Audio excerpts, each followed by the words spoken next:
an article on it. Maybe we can get the details of it. All right. So you have they got a headline. Headline for it? Success and trouble. That's it. So basically, you had this woman that went up to that went out there to Dubai, started running her mouth, like the typical Judite woman. And, they arrested her ass. Threw her ass up in there, as they should have. As they should. As a matter of fact, let's also get that in Habakkuk. Uh, uh, no, it's not in here. That two precepts. One is in Habakkuk, the first chapter, right around the fourth, fifth, or sixth verse, because damn, how's it go? Why the law is slack, therefore judgment doth never go forth. And then also we can get the one in Ecclesiastes 8:11. Since we have people, very good. I've done it. Habakkuk, yeah, you can bring that up. Habakkuk 1 and 4. Therefore the law is slack.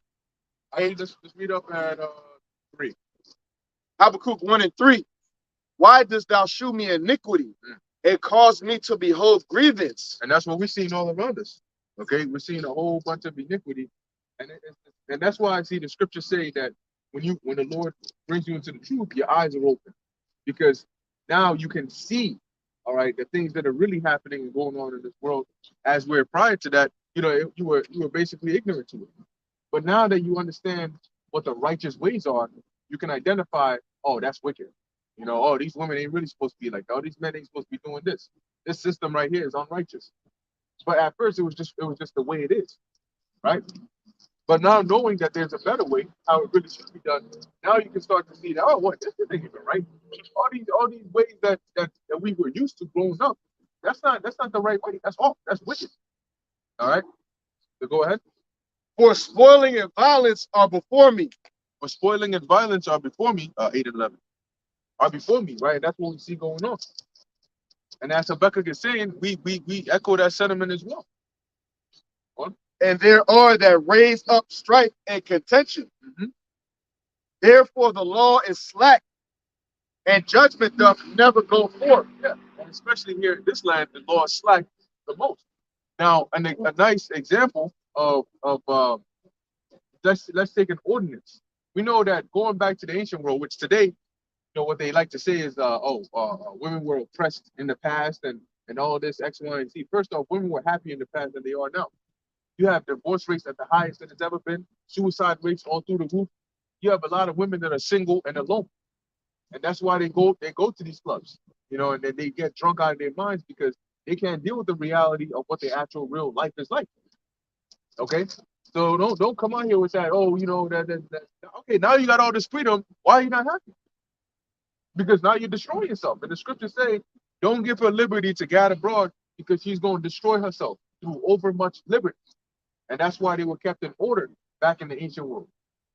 So, and guess what? In some countries that are around, they still keep these customs. When you go to some countries, their normal attire is not with a suit and tie. That may be in certain offices when they work, but the normal attire that you see them in is in actual garments. They got the pants, they got the garments, and so on and so forth. And they kept those ancient customs up until today. And a part of the things that they kept are the order between men and women. Certain countries, women can't drive. Okay? And you can probably have fewer accidents in those countries as well. So I got you in a second. So when they in Dubai, they got orders on how women got to behave. And this woman went over there, running her mouth, and she faced the consequences. The whole thing's a good example for all these ratchet Babylonian women. Here, for the wicked doth compass about the righteous. Yeah, that's why this is allowed to go on. What is that?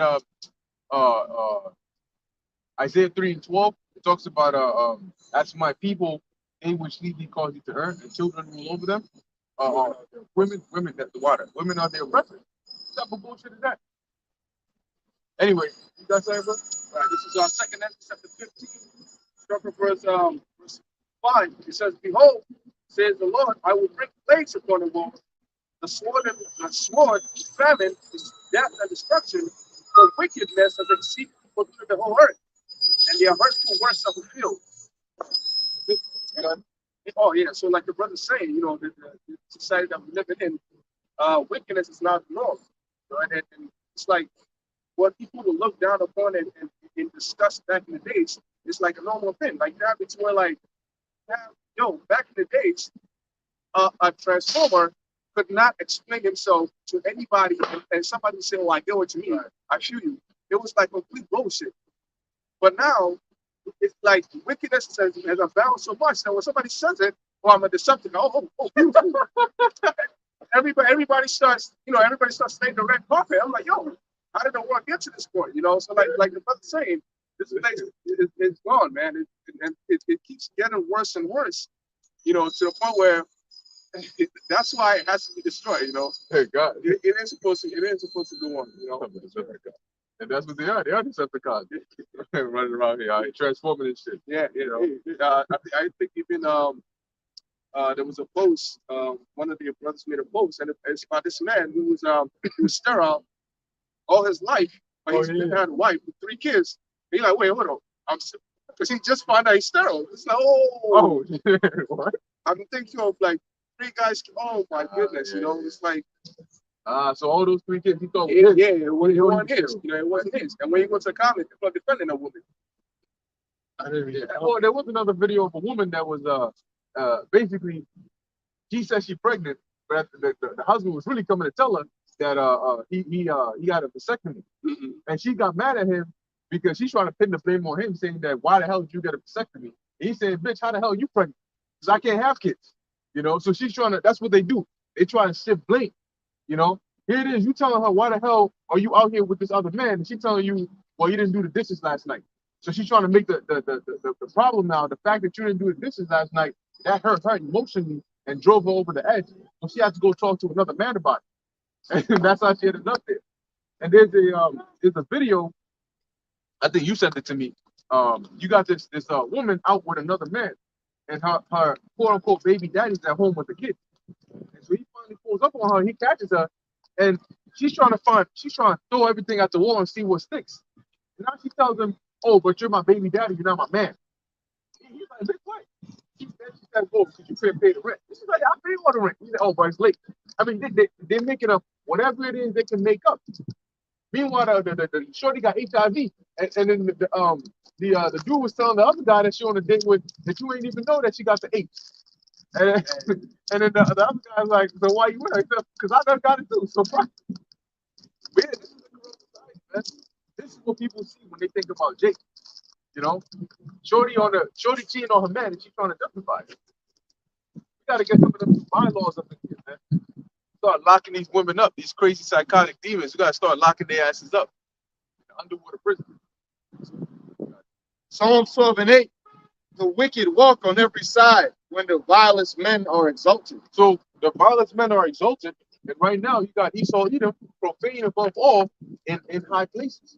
And that's why you have the wicked and the abominable creatures walking on every side. You look to your right, there's a Decepticon. You look to your left, there's a creature. You don't know if it's a male or female, or maybe it's non-binary, or both. Okay, freaking a Baphomet.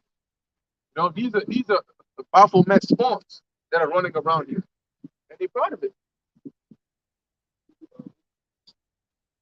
Psalm 12 and 8. The wicked walk on every side when the vilest men are exalted. And that doesn't just stand for like Esau Edom, that stands for the Edomite woman as well, because a lot of those Edomite women preach what? That feminism thing, right? And that is now seeped into our people. That's why you have a woman, I think her name was Eartha Kitt, and she was, I think it was somebody who was interviewing her, and he was asking, would you compromise for a man? She's like, me? Why would I compromise for a man? She started laughing. And that's the mindset that our women have. There's even a video, it's the spirit that you want to talk about this, but there's a video I saw on Instagram, and this was around the time with the Keke Palmer thing. Now, I don't know if the video is old or not, but I guess Keke Palmer's a rapper, but she was rapping about how she doesn't, part of my language, but she's saying she don't need a man, fuck the nigga what I need him for, I just need a bag. And you see, that's that, like I said, the vilest people are exalted. It's not just Esau Edom, but Edomite women and what they promote that feminism talk. So now women have that mindset. Well, why do I need a man for? I just need the money. So I'll just get him, I'll let him get me pregnant, and I'll just use the kid child support to get money off of you, things like that. Or I could just have my career and be over you, and where I don't need you. Like, what do I need you for? There's that song I think it's by Rihanna where it's like, I don't need you, I want you. And I remember doing the lesson about how, as a man, you shouldn't just want your woman to want you. You should want her to need you. The same way like how we need the Most High. Right. So it's the same thing. That whole I don't need you, I want you. Because think of it like a child with a toy. You can want something today and not want it tomorrow. And that's how you pretty much are as a man in society to a woman. You're pretty much a toy. You're pretty much, let's just be honest, a dick for her to fuck. Because that's all it is. She just goes through, they call it the MGTOW movement. It's a lot of things. But you call it in the MGTOW movement the monkey wrench, where she'll go from you to then to him, then to him, then to him. Right. And then you wonder why, like you were saying, if you have all this liberty, why are you not happy? Because you as a woman, you have to understand that you are not designed like that. The term is called microchimerism. I think there's two. There's fetal microchimerism, which is the one with the where when a woman gets pregnant, the child that's in her stomach, obviously it's in her body, so that's what bonds her to the child. That's how the DNA is connected between them. So that's fetal microchimerism. That's how the child is. That's how the mother bonds to the child. That's why they love them so much. And then you have microchimerism, is when you ejaculate into a woman, and what it goes all over her body. If the sperm travels, remember this is living. You're putting your living DNA in it. So it's moving all throughout her body. They said that scientists have done tests where they find even men's sperm in the woman's ear. Now, they weren't doing the freaky shit, hopefully not. But it spread all even to the brain and everything. Why? Because, like it says in the scriptures, they shall become one flesh. That woman is now joined unto you. And she is now what? You have, like the Elder Tazarian says, what? You have now put your programming, your DNA inside of her. That's why she starts to take on your mannerism. That's why even she starts to look like you, because your DNA is now all up inside of her. Now she is becoming pretty much your mirror image of you. And that's how we want to be with the Most High. So when you follow society and when you're jumping from man to man to man, you are now taking each different man's spirits, right? Because each different man is different. So because remember, women are receivers. We are, as men, are givers, and they are receivers. So what? Getting traded again, receiving the next ball from the next quarterback. But yeah, as a woman, when you're receiving different energies, different sperm from different men, you're taking the vibration off of this man. This is why women will always say, oh, why do I like fuckboys? Well, you dealt with a fuckboy, so now his DNA is now in you. So now you're attracted to that. And then we can't, that's on the carnal or the physical level. You cannot forget about the spiritual level as well. So now when you deal with this guy, this is why, and you receive his energy, this is why you're now attracted to a certain type of guy, and why you can't move away from that, because like, I just like this type of dude all the time, because now that energy is in you. So now let's say you try to go to a decent enough man, you can't really function with this guy because you have this other guy's DNA up in you. So now it's two conflicting things. Imagine if like if you was actually like, because that actually happens, a woman is dealing with two different guys, right? You want time from her, he wants time from her. So it's like two different things. Like, where are you? Where are you? I need you right now. You want to fuck him? He wants to fuck. So it's pretty much that same thing that's going on in her body. That DNA that she received from that first guy is conflicting with your energy now. Where how you want it to be, because you're a different man, you want it under this vibration, right? Let's use a man of the Lord and like a 2/3. The man of the Lord wants his woman to be a specific way. You got to, at least to the best of them, try to dress modest, things like try not to do this, don't do this, be respectful, watch your mouth, things like that. But the other dude would get crazy and not really give a fuck. He let you do whatever.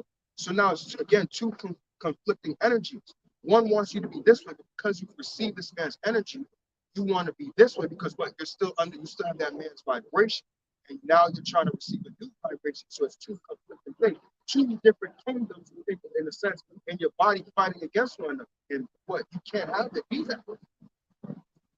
So you say can two walk together except they be agreed. So if outwardly a nigga and a righteous man can't walk together, how much worse when they both of their spirits are inside.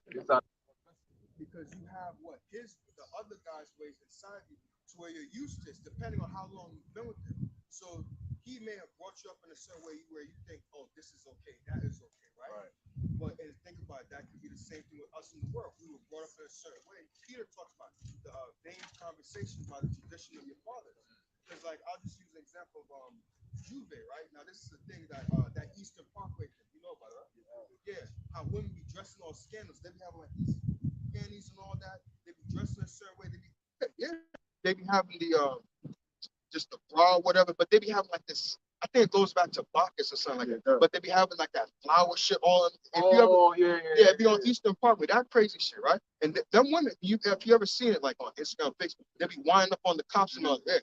So your woman, if she ever goes there, just know she's winding up on somebody, some guy, and they're coming to you. Yeah, yeah, yeah. I've actually seen that because I've been around that energy where your woman, right?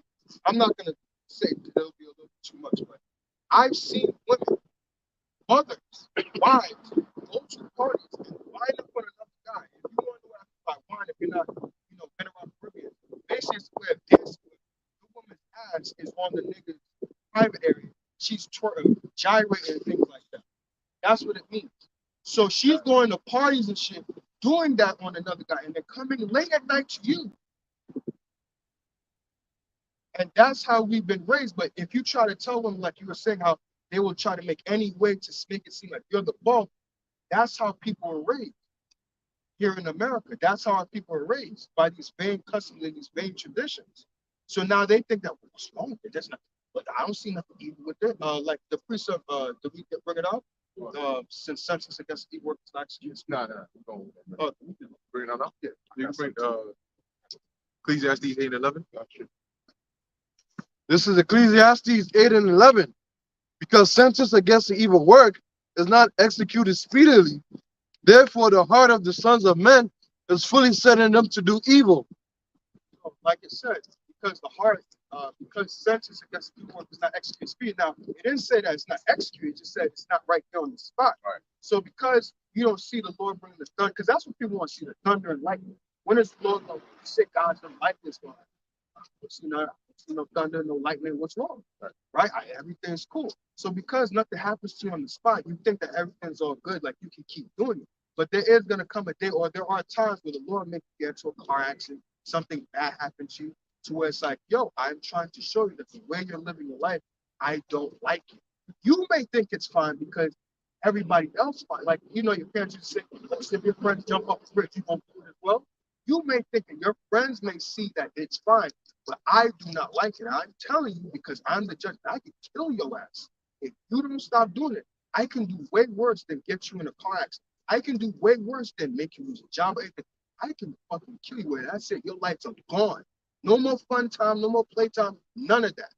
Or there are things worse than that. I can make you get paralyzed where you can't even walk no more. You can just be a fucking vegetable, just sitting there drooling like that. Just sitting there in your thoughts, like, why, God? Well, you didn't change your life. You want to keep living like that. So that's a precept, right? Oh, you said that, or you saw that? You got paralyzed? Yeah. Dripping and all that. Damn, that's it. Yeah. This is Ezekiel chapter 18, starting from verse 4. It says, behold, all souls are mine. As the soul of the Father, so also the soul of the Son is mine. The soul that sinneth, it shall die. That's it. Oh yeah, but pretty much it's just backing up what the brother's saying. You just have to understand that your the position that the Most High is in. Like you are completely, you belong to him pretty much, and that's exactly what the scripture just said. So whatever you do, the consequences it comes from him. So when you do something, have him in mind. Because there's a lot of this mindset of individualism in Babylon, where people just walk around thinking, "Oh, I'm my own person." That's why they have laws that allows a child to be emancipated from his parents. If your parents keep trying to discipline you, don't like a little bit, you can go to court, dip, and you out. But it ain't. So you're out here walking around thinking that that's how your relationship is with the Most High. It's not. Okay, it's not, bro. People just need to understand that. Fear the Most High, man, and follow his commandment. That's pretty much all it is, because you belong to him and he has complete control over your destiny. Like the brother saying, he said some crazy shit. There's some great things in this world, man. If you spend time reading through the news and figuring out what's going on, I've been through some horrible events, and don't think that just push you on your couch while watching it on television, and the Most High is capable of bringing that shit upon your head. So that's pretty much it. Now, I was gonna say, Slack, I didn't mean to go on, but this is because this is the spirit. Because I was actually gonna do a lesson on this, or really surrounding on and really getting on women, because like you gotta understand, the day is coming where you women and how you like to just live your lives and like scripture say, gather abroad and do whatever you want. I'm gonna copy what you all know Harari said when free thinking and all that. I'm gonna say how he said that's over. All right, watch how he said it. He was like, free thinking, free of thought, that's over. All right, the day where you think that you're gonna be able to do what you want, treatment how you want, that day is coming. What that day really has is over. Because again, if you watch things like the MGTOW movement or just like that manosphere type of thing, men are looking at women now. And before the scope used to be on men where you're the problem, you're this, because you don't stand up first, you don't fight, you don't support the black woman, anything like that. The scope is on the men. And the men will look at it as like, oh, you guys are a piece of shit. But now with the whole MGTOW movement and things like that, now it's changing to where men are now going overseas for women. And now people are saying, hold on, wait a minute. Why are men going overseas for women? If y'all are such great women, if y'all are such, like they like to say, boss bitches and things like that, and if y'all are such great women, why wouldn't men want to be with you? If you're such this pinnacle and such a nice woman and so great, why are men leaving the country saying, fuck everything here, and now are going across sea to find women?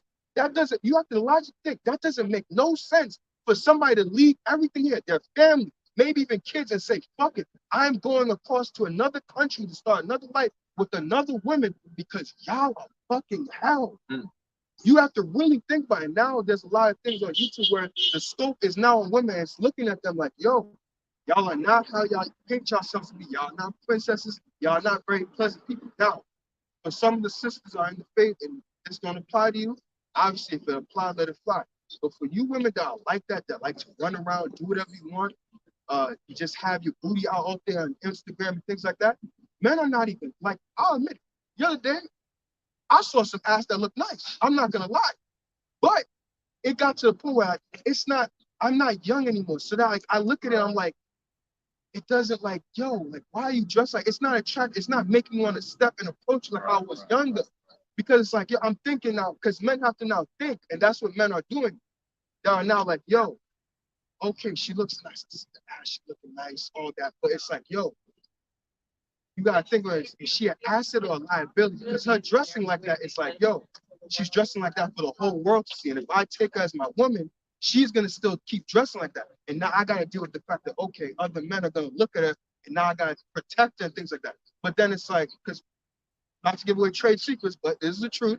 El Tazan one was talking about that. I'm like a sponge. I like to listen all over the place. Women like to make you take all the responsibility. If I'm not mistaken, I can't remember exactly how you said it. But women like you to have all the responsibility but no accountability, which means that you have, is that right? Which means that, look, you're accountable or you're responsible for if I'm safe in all this, but you can't tell me what to wear, where to dress, where to go, and things like that. You can't tell me none of that. But as a person, if I have responsibility over you, I also have to be accountable for you. Because if anything happens, you think of it like a child. And if anything happens to that child, people are gonna ask, where the hell were you as a parent? Why was the child unattended? Where the hell were you? So as a man, the same thing. If, like, let's say a woman gets into a car accident, people are gonna sit there and say, well, where's her man? If people question, they're gonna be like, well, how did you not know where she is? You don't keep an eye and make sure your girl's good. You don't text her, even communicate to see. How did you not know? How did this happen under your watch? Are you not her man and things like that? But what are you gonna do? You can't sit there and say, well, I try to tell her things, she don't listen. They're not gonna hear that at that time because the emotions gonna be flared up and things like that. So that's how women are.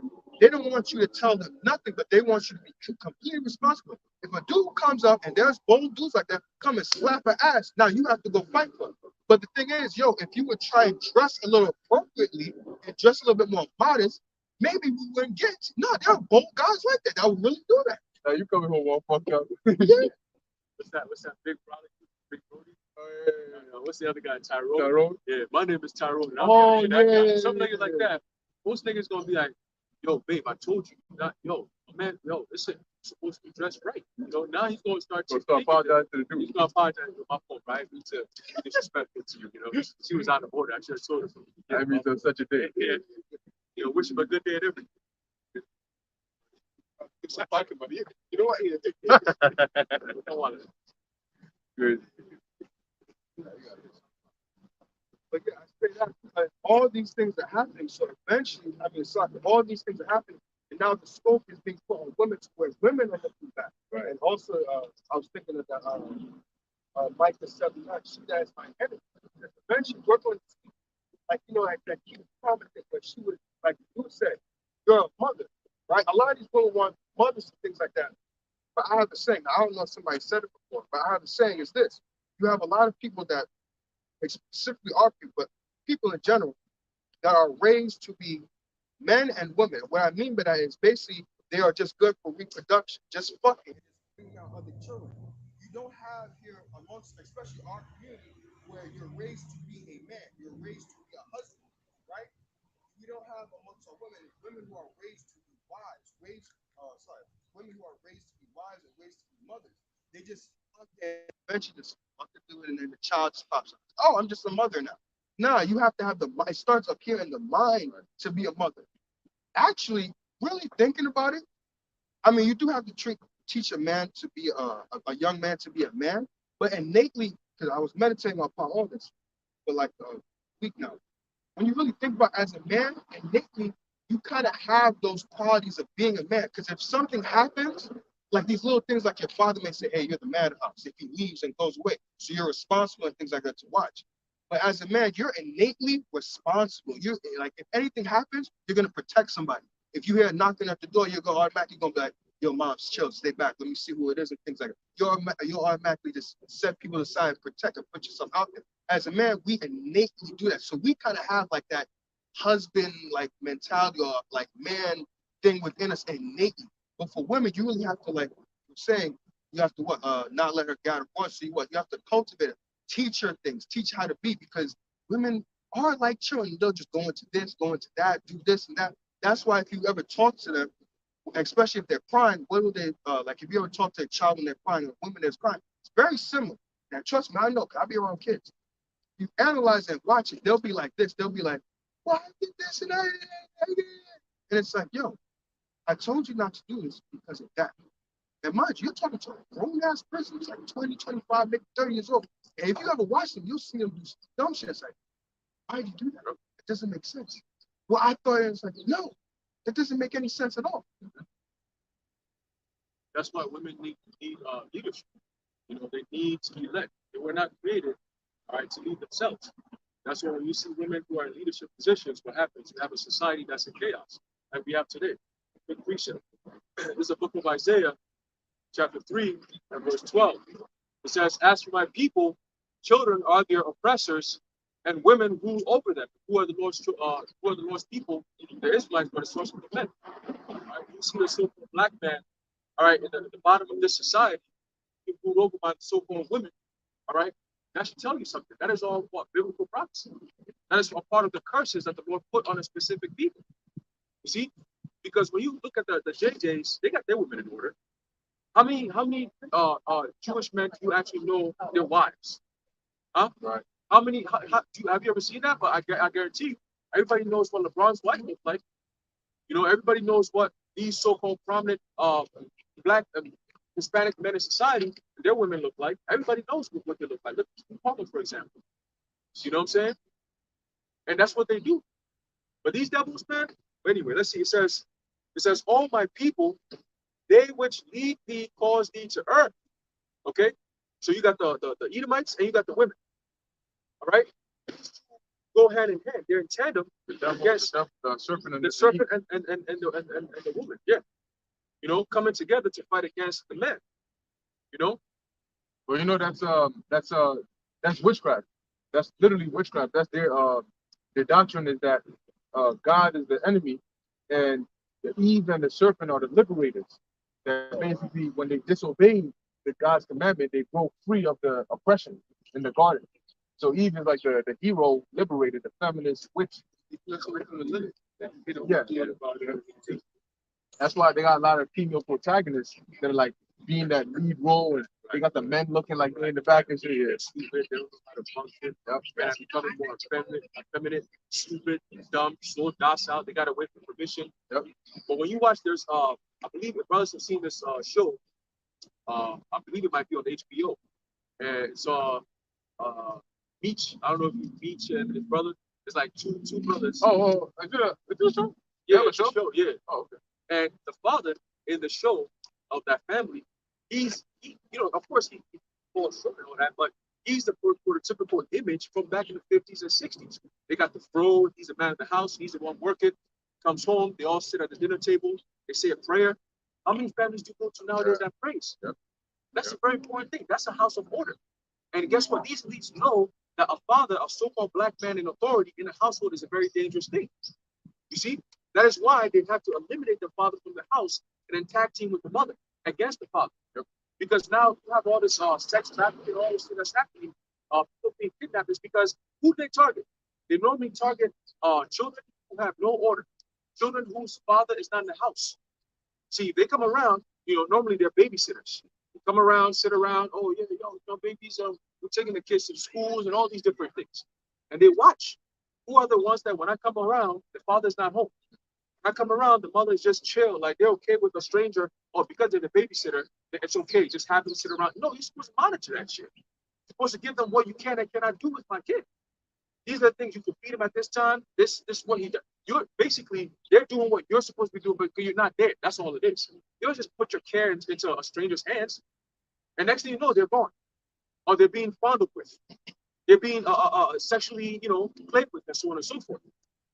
And kids get traumatized off of that. Why? Because there's no father in the household. You don't think the devil thinks about these things?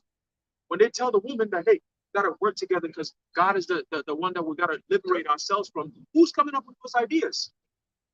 When it talks about the serpent is actually a people on this earth. And they have that serpentine spirit. They push, and we're talking about it, how there'll be a law, the Heavenly Father will give a law, but the serpent will come around and say, well, technically it doesn't say not to do it this way, so we can do that. Yep. The scripture says, man shall not, you can't lie with mankind as you do with womankind. They say, oh, well, it doesn't say, well, technically, a mankind becomes a man at the age of 12. So until you're 12, you're not a man, so I can do it. You see, they'll find those kind of loopholes, man. And that's the devil. But going back to this point, He deceives himself. So, He deceives himself so he can come in wicked again. Exactly. That's the only way it'll work, right? So it says what? It says, all my people, they which lead thee, cause thee to earth. So these are so-called ministers, these church leaders, all these people that are so-called prominent in society that a lot of our people follow after, they've caused you to what? To earth. Okay? You've gone off with your philosophies, with your mindset, with your ways of living, with your ways of thinking. Everything you think of as normal is off, according to the scriptures. It says, and destroy the way of thy paths. What are the paths? Scriptures. Seek ye the old path. There you go. You see? So you've destroyed the paths because you listen to these assholes who are working hand in hand with the serpent to keep you down. And when we talk about it, oh, you guys are crazy. You guys are sexist. You guys are rapists. You guys are this. What have we done? Can you prove these things? Scripture says every idle word, right? You got it. I was gonna say, just to add to your point, because we on your ass, keeping. Just to add to his point, you have those prominent people in society. Kiki would be one of them, right? You got Lizzo and all that. What's the other chick name? I don't really know famous people about her. Jada Smith. Well, yeah, she's one of them. She said some weird stuff. I think I can't remember what she said. Ice Spice. That's one too. With orange hair? No.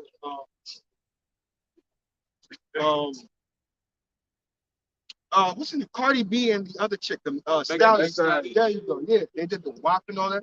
Now, all that imagery, because I forgot, it's been a long time since I went to it, but all that music and vibration puts something in your mind. Because remember, our body is like pretty much 80 to 90% of water. And there was even that test, if you look it up on YouTube, what you speak into water, and you just leave it for a little bit. I think you like put a plastic covering over there.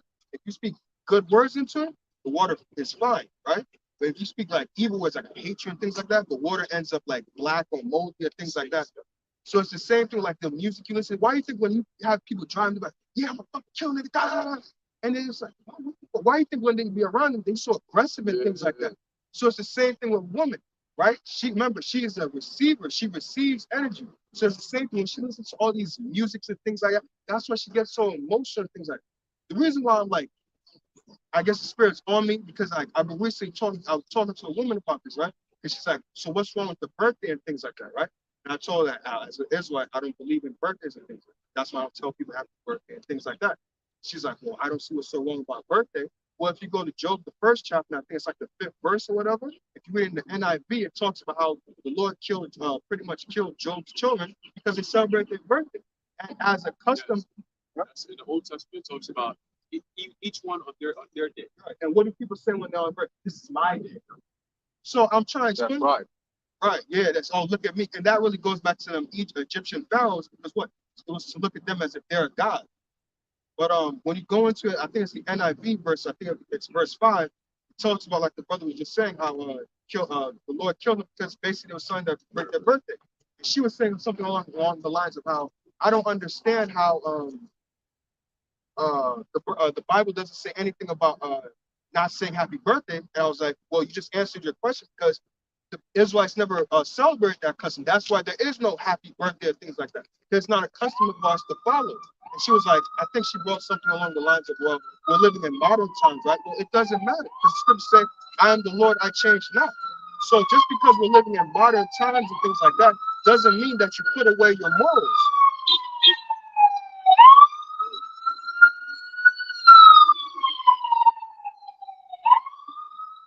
So I say that to say this is because just because we're living in modern times, so okay, people are dressing this way now and things like that.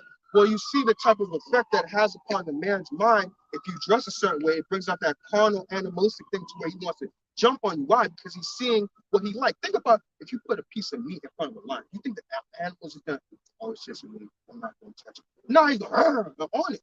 So it's the same thing with the man. When he sees you walking with the tight booty shorts or whatever, or the tight yoga pants, whatever, and things like that, you may wear like, I think that's like that sports bra, whatever women I see sometimes wear. That incites a man. Yeah, as a man, yes, we should calm ourselves down. We should, conduct ourselves. But still, that doesn't take away from you. That goes back to like the point you were making where women will, put it on, well, you should just control yourself as a man. True. But you should also control yourself as a woman and hide with your cleavage and things like that. Hide up your body parts because you're practically showing yourself. I can see your panties and things like that. I can see, I apologize for being, but it's the truth. I can see the little lines in your ass, whatever that is, and all that shit, the creases or whatever. I can see all of that shit. I can pretty much see what you look like naked. I shouldn't be able to see that if you have a man. That's why they call clothes the second skin. There you go. Especially when they're wearing it so tight. Like basically you see the whole line of a woman's body. When they're wearing a dress that's flowy, it doesn't like give you the definition of their body. I have the precept you asked for. So, Then I think I asked this last time. in Job 1:4 in the NIV, his sons used to hold feasts in their homes on their birthdays. And they would invite their 3 sisters to eat and drink with them. Right. Usually women, that's how women are. Women are like for lack of a better word, like the hype man. Like you bring women around, women like, oh yeah, because women like to, you ever been around, like sometimes I'll get the brothers sometimes in my house and things like Elder Zion when you bar. My mother one time brought out like the fucking just the bottles of liquor. And you ask them, she just brought the stack of where she has all the liquor for all. I didn't know your mother was like it because that's how women are. They like to serve. They like to make sure that people are happy. So when there's ever like a celebration or party, that's what women do. So you kind of bring women around to what? To pretty much amp up the celebration. So pretty much the brothers brought the sisters around as well. It's not to do anything weird with the sisters, but what? Women will pretty much, like I was saying, hype up the celebration. Let's do this, let's do that. They'll start saying things, right? Adding on to it, like we like to say in the hood, put the battery on your back. You should do this, you should do that. Start putting thoughts in your mind. That's probably what happened to Adam. You should do this, man. I found out about this. Most definitely, that's what happened. That's what you see now. That's right. You got a lot of the philosophies really is the women that bring it to the men.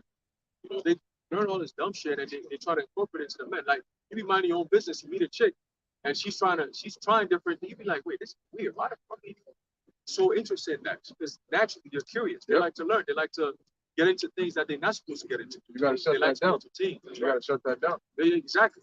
You know, you have to, as a man, you gotta come in and command. You know, you have to guide, and they'll listen. It's, when you show weakness because you're afraid of the reaction, oh, what if I say this? And no, you gotta stand on what you say. You know, exactly. They'll respect it. You know, and if they can't respect it, they gotta go. You know, you know. But it's going on to what the brother's saying about the rational thought of a woman. They are very irrational because the irrational thought of a woman. They are very irrational because when you look at how the brother's parked his car, he locked it, right? He doesn't rely on the good intentions of a robber to come to himself and say, oh, this is somebody's car, I'm not going to steal it. And he also doesn't spend his time going around the entire world trying to lock up every thief or every possible thief in jail or get rid of them. What he instead does is that he's a wise person, and then he puts his energy into the things that he can't control. So he locks his door. And that's the thing. Women understands this, but then whenever it's directed to them, it's like, yo, who the fuck am I talking to? Am I talking to a brick wall?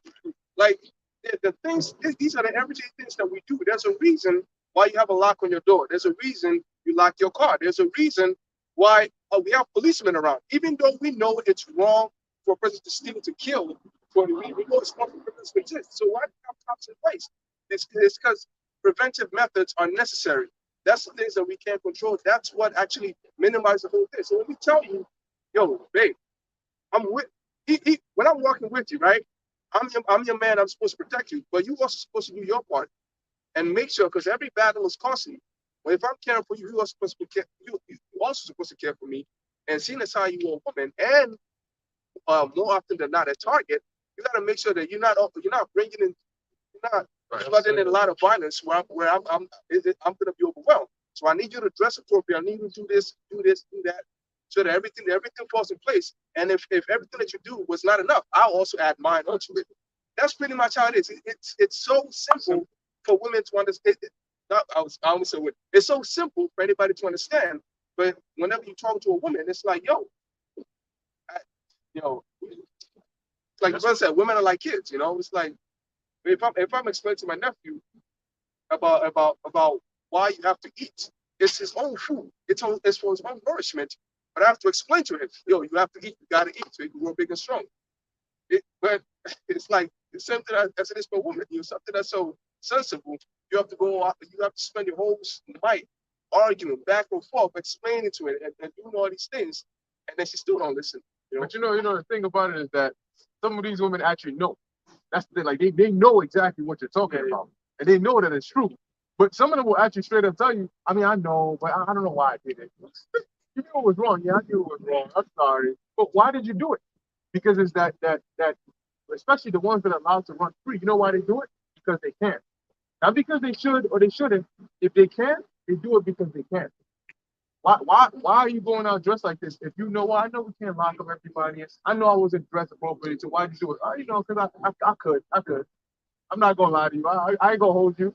I was gonna say, because it's the same thing like women know, like with keeping what they call a guy friend around.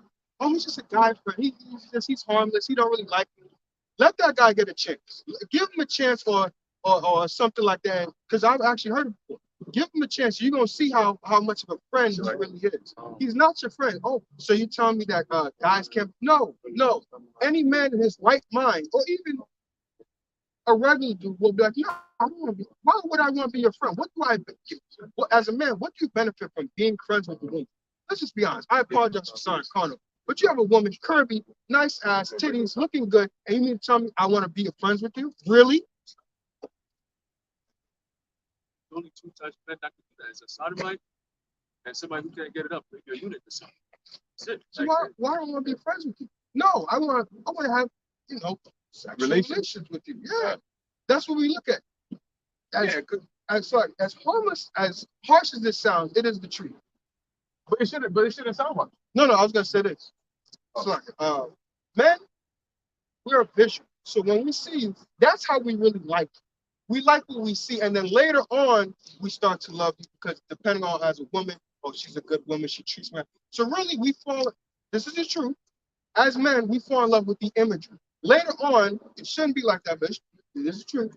We fall in love with the imagery of how you look. That's what attracts us, you to us. We like what we see. And then later on, as we find out, that's what it says, scripture say, and he knew his wife. Actually, after you pop her, that's when you begin to spend time when she lives with you. And you begin to know your wife. You're like, okay, she's a decent enough woman. She's cool. She's all right, cool. That's when later we begin to love you. Women, on the other, are the opposite.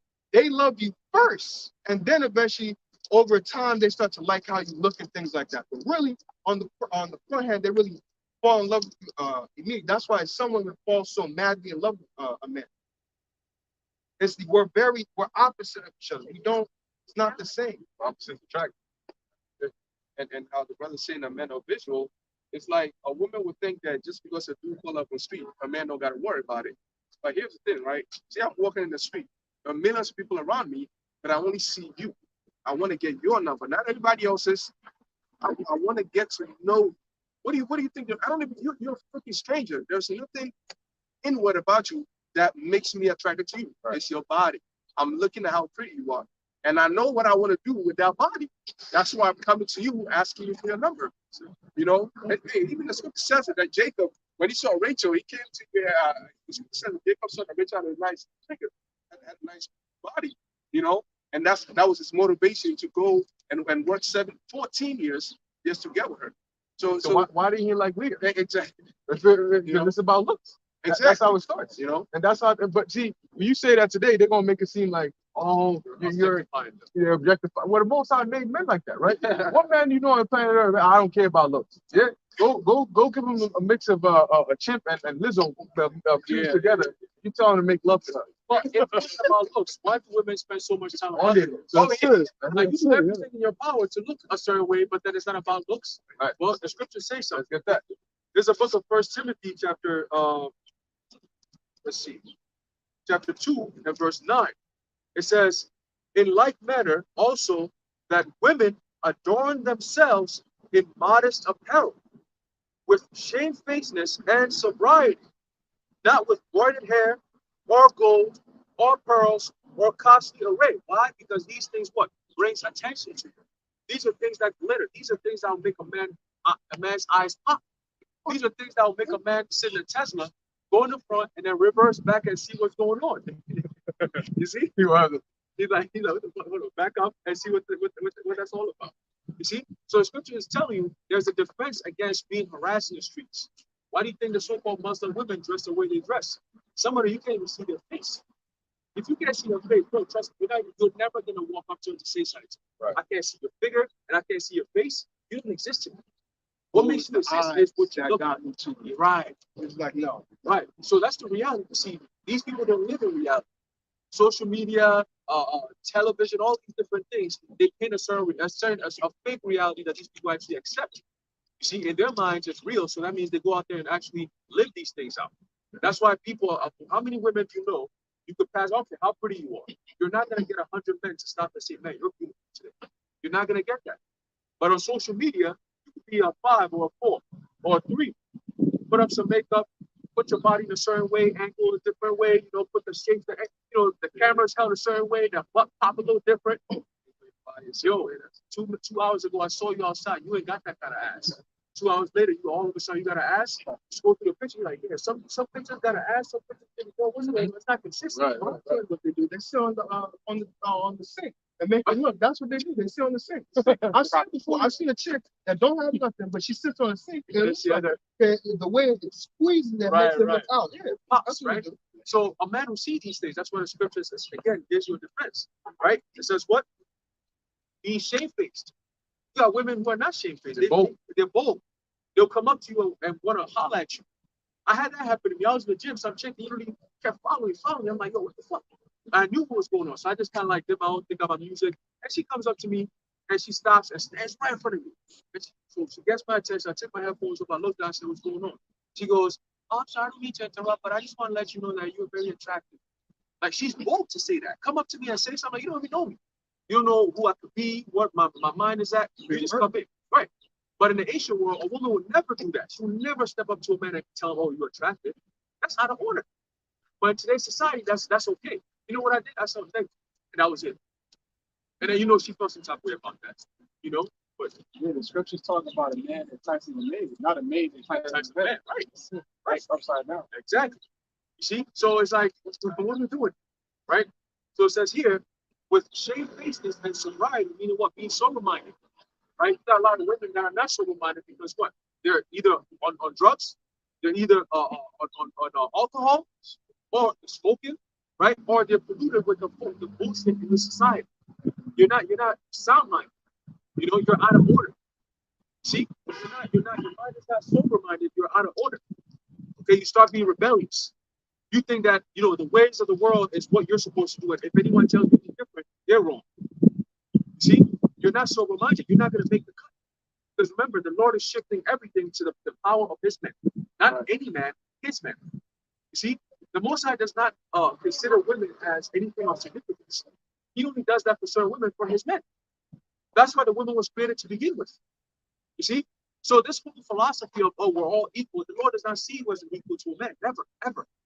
Because he created it that way. He's not going to say, oh, I created her to be your equal. No, she was created to serve you. Yep. Just like how you serve me. You see? So it says what? Hey, well, it even talks about how Yahweh Shai thought it not robbery to be equal with the Most High. So he understood righteous order. But Yahweh Shai is above all of us. Right. So like you said, the Most High who created, the Most High ain't never going to see a woman as equal to a man. It doesn't matter what you do. Even a wicked man is above a righteous woman on the scale of order. You know. It's Yahweh Shai, the man, the woman, and the child. That's just the order. Okay? If you switch that order around, you create confusion. And that's why we have what we have today in the society. Everything is literally upside down. You notice they put the Heavenly Father at the bottom. Yep. You notice that in the society. And the kids are at the top. Yep. You see? Yep. And then followed by the women, and then the man is literally flipped upside down. So let's continue. It says here, not with broided hair, right? Nor gold, nor pearls, or costly array. You got females that walk around, well, I got this Fendi bag, I got this Gucci bag. Well, you're going off completely. Because guess what? It's not, that shit ain't come out of your pocket. You got some sick walking around here that you playing him left and right and making money off of that nigga.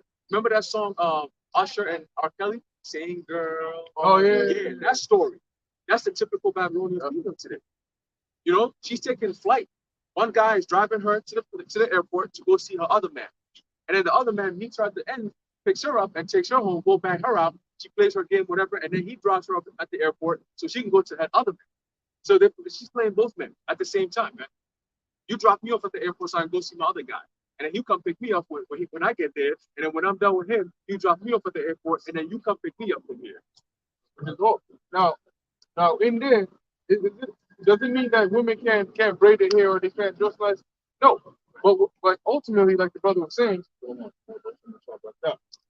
keep in mind that at this point, what book is it? This is First Timothy. Right. So Apostle Paul is giving Timothy the instructions specifically of how people in the church are supposed to be. But where did that stem from? Right? Apostle Paul didn't make that up. That is still a part of our culture and our law. Women were supposed to have their hair covered anyway. Exactly. So you ain't supposed to be, because what happens when a woman dresses in the fashion that he's describing right now? They start to attract unwanted attention, right? So that's what he's cautioning against. I was doing a lesson like 2 days ago on deception. Yeah, brothers, we must stay focused. And somebody jumped on the comment board. I don't know if it was a dude or a female, in all caps. He's like a female. Came up in there. Oh, brothers, you must stay focused. What about the women and the daughters? They come in order, man. The men are in order, the women are in order. It's gonna be in That's order. it. And it was the women that were putting on the makeup. I mean, you got freaking, I don't even know how to, man, you got to go watch the video to see. Even the thumbnail will show you what I'm talking about. Yeah. You know, so here it is. You addressing important matters, and you got somebody that's all up in their feelings that got other things to you know, they type it all caps like a woman, you know. So, but going back to the point, you know, there's a reason why this is written in there, and that's why we push that same energy, that same vibration. Because you know what's interesting is at the end of the day, right? At the end of the day, it's always when it's too late that they want to repent and get right. See, I'm sure that lady that's stuck in that jail cell over there in Dubai, she probably turned into Manasseh, throwing her prayers to the Lord. You know, she now she understands, man. You know, maybe I've been. Man, they got to lift the prison up They gotta put her under and they gotta drop it on her head. You know, and then let it be known this is the grave of the woman that thought she could take that ratchet Babylonian whole shit overseas. And this and Dubai ain't even nothing compared to the actual true order of the Heavenly Father. You know that a woman who actually, and this is something that you would think she's defending her man, right? If two men were fighting and the woman, the wife of one man went and took hold of the secrets of another man, right? She damaged his treasured goods, his secrets, is the most important part. You know, so if she damaged that, you're supposed to cut off her hands. What's up with that? That's a law of the Most High. You would say, but then she's trying to defend her man. You better let his ass get beat. Say, honey, I love you, but I gotta keep you. That's what it is. The people who try to say that, who try to argue in the woman's opinion, it don't make any No, sense. no. You know, when you see people, So if you're in traffic, right, and then it's a green light, you know, those who try to argue in the defense of the woman getting her hand chopped off, the thing is, if you see two men fighting, that should not be the first thing in your life. What you do is go grab a weapon, do something, anything other than what you did over here. Like, because that's irreparable damage.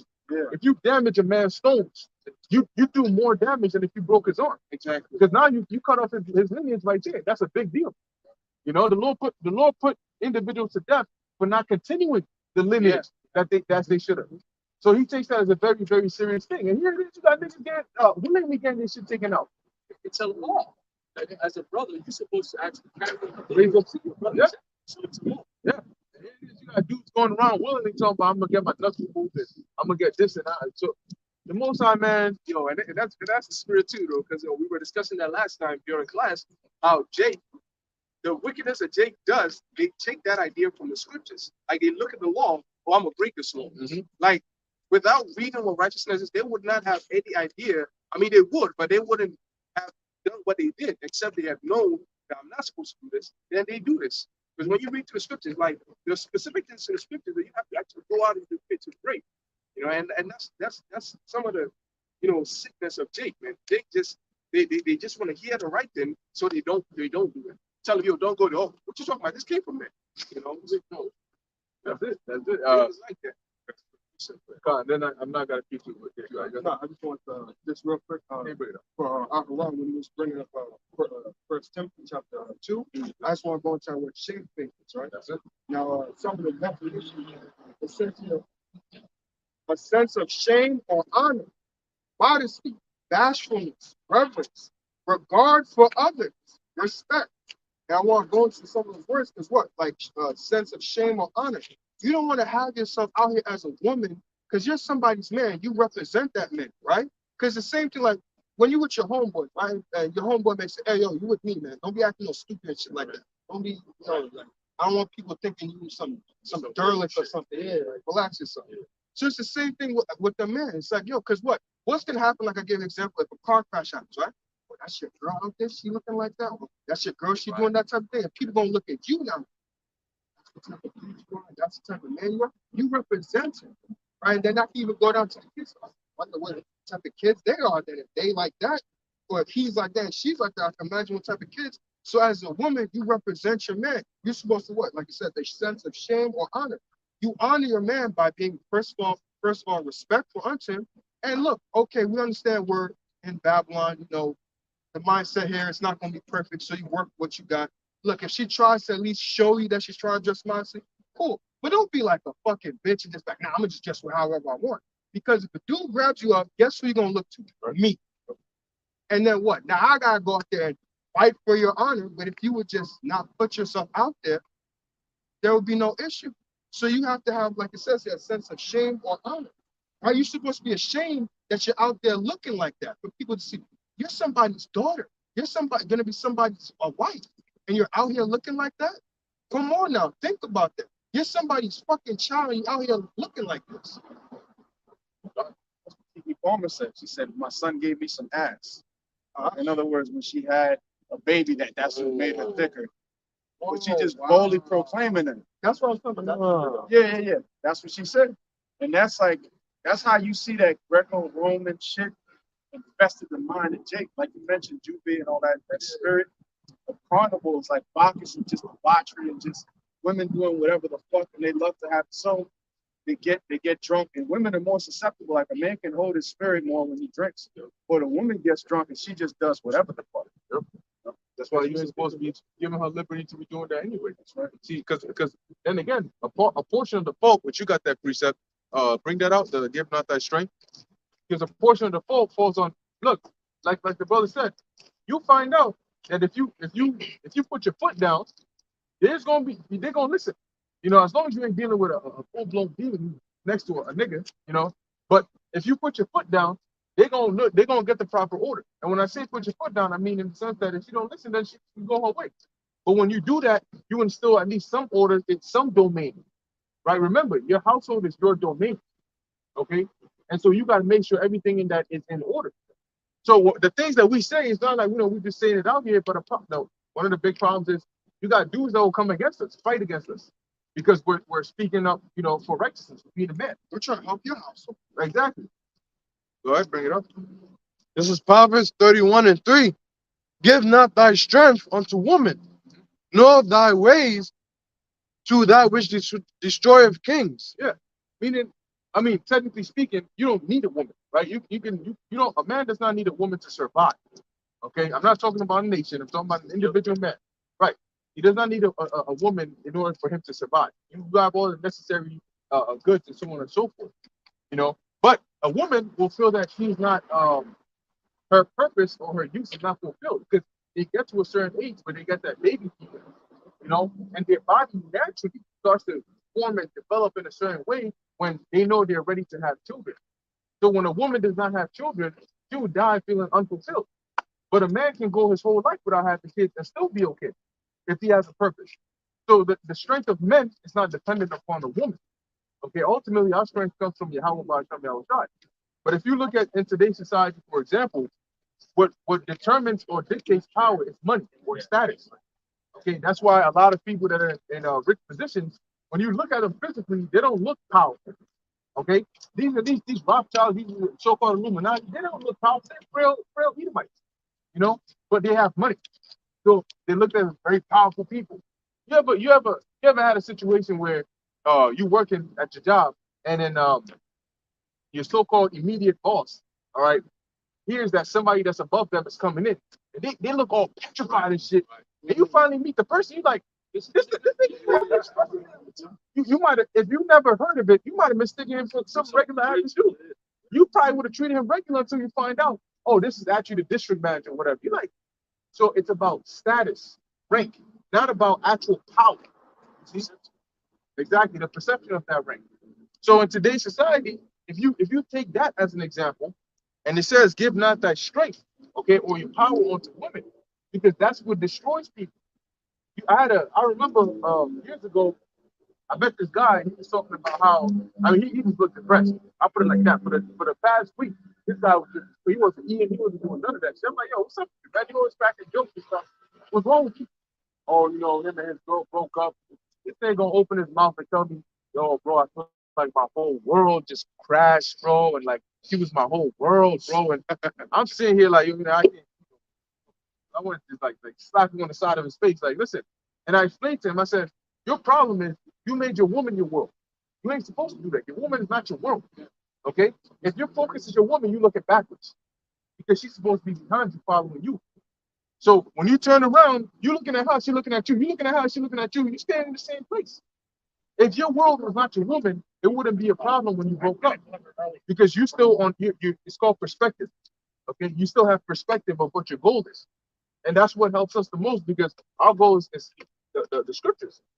So you come, you go, you come, you go, but it doesn't change our path or our direction or our mission. And that's what allows you to remain powerful and focused, because you're not distracted.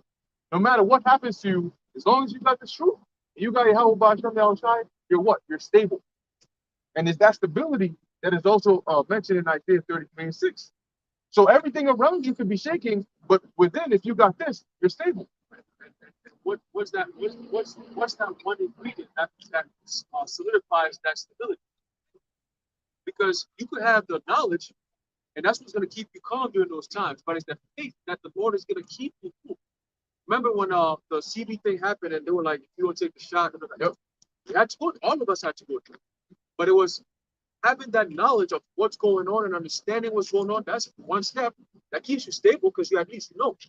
But then the next step is how we're gonna get through it. That part you don't know.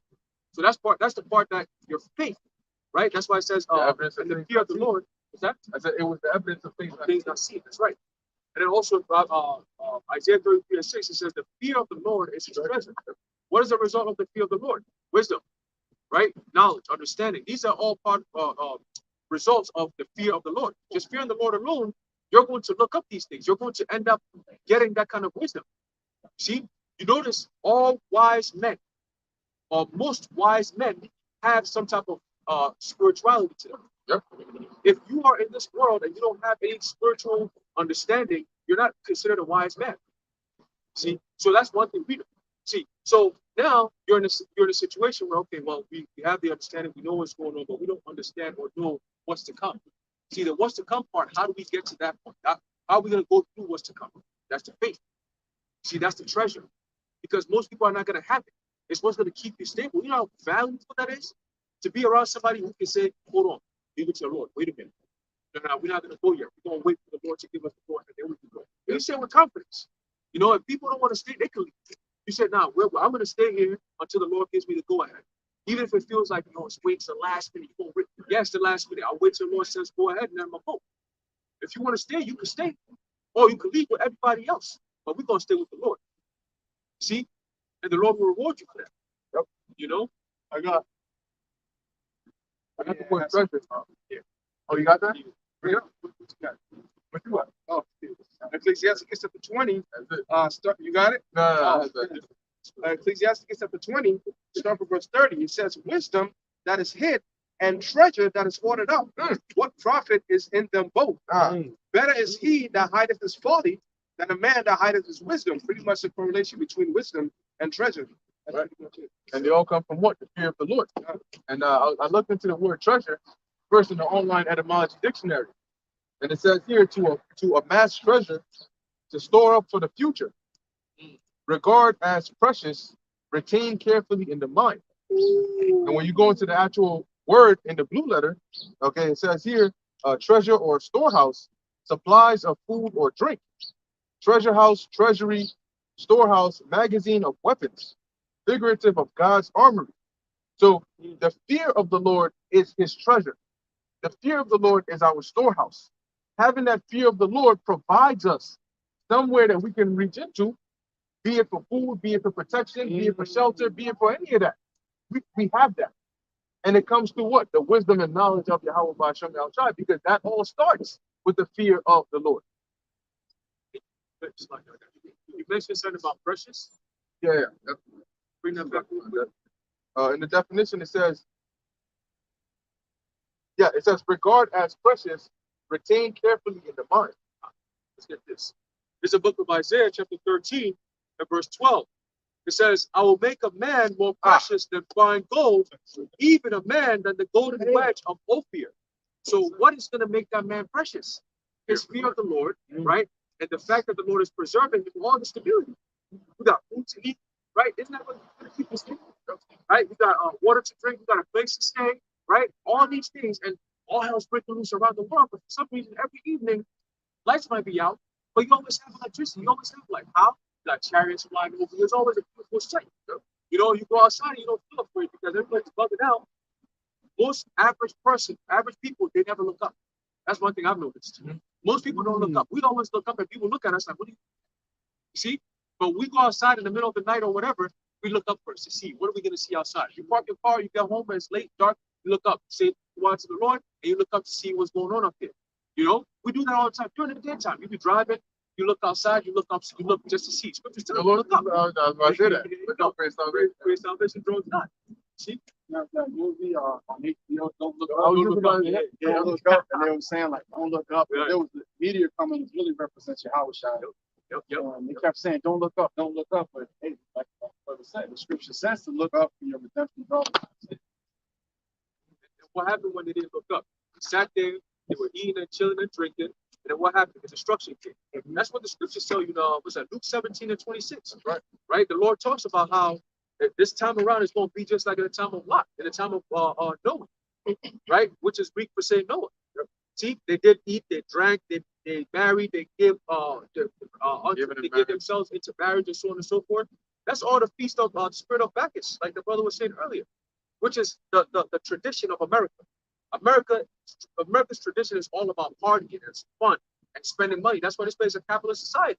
It's all about buying and selling, buying and selling, buying and selling. You know, distracting yourself with foolishness. You know, Jake's the whole food.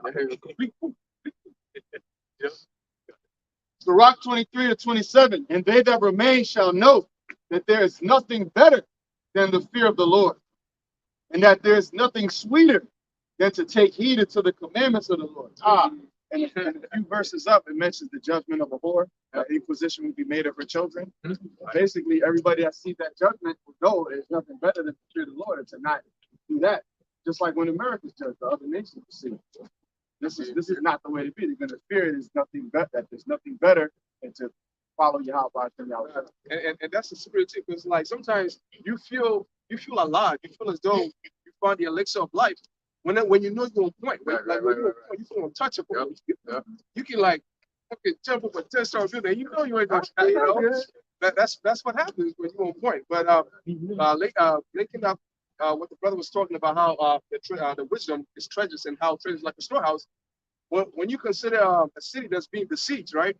One of the things that the main thing that helps a city survive a siege is their storehouses. Mm-hmm. How much food do you have stored? Yep. Because that invading forces, it costs money. It's taxing on the economy to wage war, because they have to bring all the army over and they have to maintain a supply line. So they have to leave some of the army behind and leave like a trail, a path, a road for people to keep sending their money from the country anyway. So how long can your food last until theirs can't? Mm-hmm. How long can your food last until diseases kick in? Because they live amongst each other. They have a camp set up, but it's not a proper habitable environment. So how long can your food last until diseases kick in, until rats bring in diseases and all these things? How long can your food last? Exactly. Until fucking bandits start coming in and I see 20 pounds of rice always coming in. Oh, let's ambush this. How long can food last until people start attacking these nations, and eventually the siege is going to last? And that I was actually reading on this on siege warfare, and it all comes down to your food. The most important. You cannot hold a siege if you don't have storehouse. If you defend yourself from the siege and there's no storehouse, you gotta leave that shit behind, or you gotta surrender. And that's pretty much it. Just to land back on the other point real quick. But yeah, it reminds me, what you said reminds me like the storehouses with Joseph during the time of Egypt. And really, you could say, well, the food preserved them, but really it was the wisdom of the Lord that was with Joseph, you know, that preserved them. And then that led to the right decisions being made. Okay, we're going to take heed to this vision. It's going to be 7 years of famine. We're going to take the storehouse. And everybody in Egypt eventually became slaves to Pharaoh, you know, because of that wisdom. But they ultimately needed the man of the Lord present, which was the spirit of the Lord to really preserve Israel when they came back. The boy, go ahead and tell them. Philippians, it's Philippians chapter 2, verse 12. Wherefore, my beloved, as ye have always obeyed, not as in my presence only, but now much more in my absence, work out your own salvation, fear and tremble. So that was just me then backing up the brother when he was saying how the treasures of the fear of the Lord is your salvation as well. Yeah. Oh, I just have two precepts speaking on treasure. This is 2 Corinthians chapter 4, verse 7. It says, but we have this treasure in earthen vessels, that the excellency of the power may be of the Most High and not of us. So again, just going, what's that treasure? The wisdom, knowledge, understanding of the scriptures, right? And that earthen vessel is what our body. And then the other one is Matthew chapter 6, verse 19. Matthew chapter 6, verse 19 says, lay not up for yourselves treasures upon earth, where moth and rust doth corrupt, and where thieves break through and steal, right? But lay up for yourselves treasures in heaven, where neither moth nor rust doth corrupt, and where thieves do not break through nor steal. For where your treasure is, there will your heart be also. So if your mind is fixed on the Most High, what your church is also coming with the Most High, where it says neither moth or rust doth corrupt, and where thieves cannot break through and steal. So what? Your treasures are going to be in a safe place. Yeah, bring us out there. Sirach 41:13, a good life hath but few days, but a good name endureth forever. And that's the name of Yahweh Bashem Yahushua. And the men that serve that name, their reputation is going to go on for eternity because they're going to have the eternal reward, the crown of life. It says, 14th verse, my children, keep discipline and peace, for wisdom that is hid and a treasure that is not seen, what profit is in them both? And that's why we have to come out and also profess the wisdom. Right. Because the Lord mentioned that if you have a light and you hide it, you know, that's it's a wicked thing to have this knowledge and to not come out and profess it. So part of having that wisdom, and that's why the Lord took men's oils, a lot of them, because they weren't willing to come out and pay it forward by teaching. Right. I was going to say real quick, the elect, when you go into the scripture, right, the scriptures talk about the Lord giving one of the titles for Israel is what? Zion. Right? Zion is what? Zion, one of the Hebrew, which is what? Monument, which is a treasure, right? So ultimately, the elect are the treasure of the Lord. And then guess what? Right here in the book of Revelation, chapter 3 and verse 10, this is what the Lord said he's going to do to keep that treasure.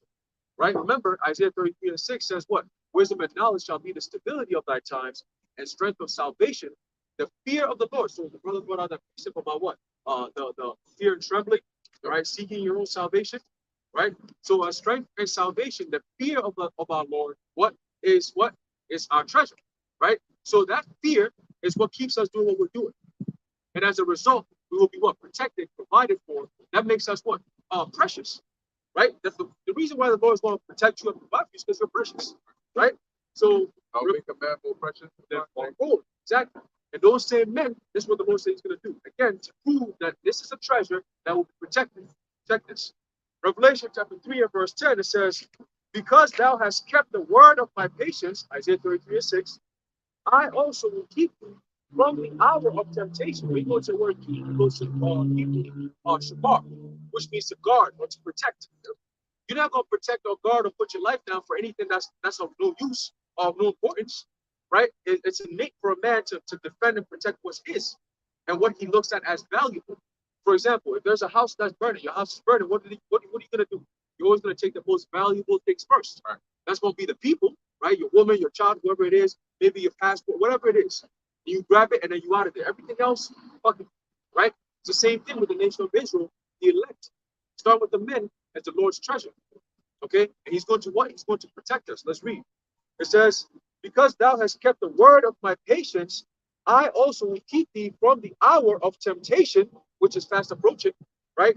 Which shall come upon all the world to try them that dwell upon the earth. So it's a trial. It's literally a trial of your life, of your faith, a test of faith. And those who are already predestined to make it, those are the precious ones. This is so precious. Their faith. Look at the faith they're exhibiting. Because of that, I will protect them. I have to maintain that protection over that precious elect. You see? So if you're of that mindset, you know the Lord going to take care of you. You know what I'm saying? It's already predestined. All right, it's already a built-in exactly that. And when you get to this point, this is what you're gonna get. The Lord already said it through Isaiah. He said, "My servant shall eat, my servant shall drink, my servant shall sing with joy of heart." You see, it's already prophesied that's gonna happen. So those servants, all right, that you see, we're gonna be doing these things when those times come, and that time's gonna be what? The time of the hour of temptation. That's when we're gonna be stable because we're gonna have what people don't have. Isn't that gonna make you precious to have what people don't have? Right. So guess what? We're not gonna have to protect how precious we are. The Lord has to do that protection for us, because we're not only gonna be sought after by women, we're gonna be sought after by these elites as well. See, the women are gonna want to be with us. The men are gonna want to kill us. You see? So the Lord says, no, these are my precious ones. I'm going to protect them. Heavenly protection. Okay? Thither cause thy mighty ones to come down. You see? So we already have things going on for us. As long as we maintain, all right, our faith in the Lord, hey, we're going to be good, man. You know, and anyone who's with us in the same mindset, the same spirit. start with just a precept to back up what you're saying.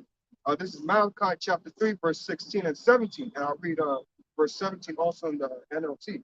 But start from verse 16, it says, Then they that feared the Lord spake often one to another. And the Lord hearkened and heard it, and a book of remembrance was written before him for them that feared the Lord and that thought upon his name. Verse 17 is the point. I'll read also in the NLT.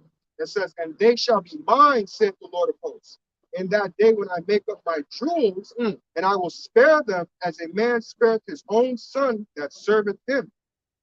And I'm reading the NLT as well. It says, it says, they will be my people, says the Lord of heaven's armies. On the day when I act in judgment, they will be my own special treasure. I will spare them as a father spares an obedient child. So straight to the point. He's going to look at you as what? As something valuable. If you, like you were saying, it's something. If I look at something valuable, I'm going to make sure that's kept, protected, watched, like the Hebrew word shamar.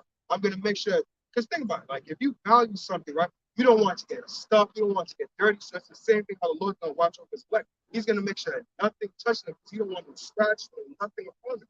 Whoever is else with them is going to be the same thing.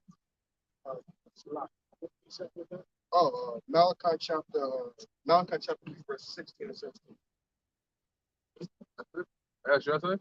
Yeah, and also the mention of righteous man being more precious than fine gold, which one of the meanings that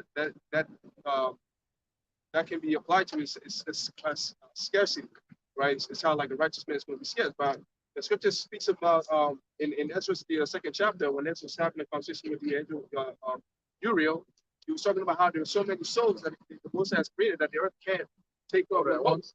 So here it is. This is like a slight insight as to logistics of the Al-Bashar. Like the billions of souls, probably trillions, but the billions of souls that he's created, and he's invested in all of them. Now, what happens when their time comes and you only got to worry about just a few of those people? Like that means we're gonna get a lot of things. Exactly, we're gonna get abundance. And all the things that we weren't able to do, we're going to be indulging ourselves in abundance. Hey, did I hear Shai say something like that? He said, the world laughs now and ye weep, but soon you're going to be laughing and they're going to be weeping. So it's like the table's going to turn. Yeah, it's like when you got a store that is going out of business, pretty much. I mean, not everybody just takes. I mean, you might as well just take whatever you can carry. It's pretty much over. Yeah, I got it. And then when you finally go there, you're the only one there. So everything is yours. Everything's yours. So you don't carry it. As long as you carry it. Good. All right. Yeah, tell my son I got. I'm so sorry. All right, precept after Tobacco. The brother just said, this is 2 Ezra chapter 2, verse 26 and 27. It says, As for the servants whom I have given thee, Yep, I was thinking about that. There shall not one of them perish, for I will require them from among thy number. Be not weary, for when the day of trouble and heaviness cometh, others shall weep and be sorrowful, but thou shalt be merry and have abundance. There you go. And that's the key part right there. You're going to be merry, which links up with Isaiah 65 and 13, 14 on down, about singing for joy of heart. And it says what? You're going to have an abundance. So I always make this point that, look, the Lord is the God of resources. Why do you think everything is made in abundance? Why doesn't one tree bear only one fruit? You know how much fruit can come off of one tree? So the Lord, years and years and years, that's it. The trees don't die. And the trees they had. So the Lord always makes sure that he provides everything in abundance. The number of spirits that are on the earth, the earth can produce enough sufficient for that and then some. So the Lord is a God of resources. So when he says that we're going to have an abundance, I mean, take a couple of instances in which the Lord has done something. For example, okay, when he delivered us in the from the hands of the Egyptians, okay, to go through the Gulf of Suez, he parted the whole thing completely. Okay, when the Lord rained down manna from heaven, when Elijah asked for the Lord to bring down fire to burn the sacrifice, he burned the sacrifice, the altar, the stones, the water, all of it. So when the Lord does, he got to hold himself back, but even still, it's more than expected. So that means that it doesn't mean that you pray to the Lord and here it is. Once every 3 days, he gives you half a can of tuna. You struggle. You say, oh, no, what about the water? Oh, you got to wait 5 days for that. That's not what it means by abundance. Okay? The Lord is going to give you an abundance to where you're going to be satisfied beyond. How did Yahushua feed the multitude? He didn't feed them to where everybody just barely got a piece. You know, you got to scale off of the fish because I got to preserve it for everybody. No, he fed them to where they were full, and then there were still leftovers. That's what they found them. And that's why they found them.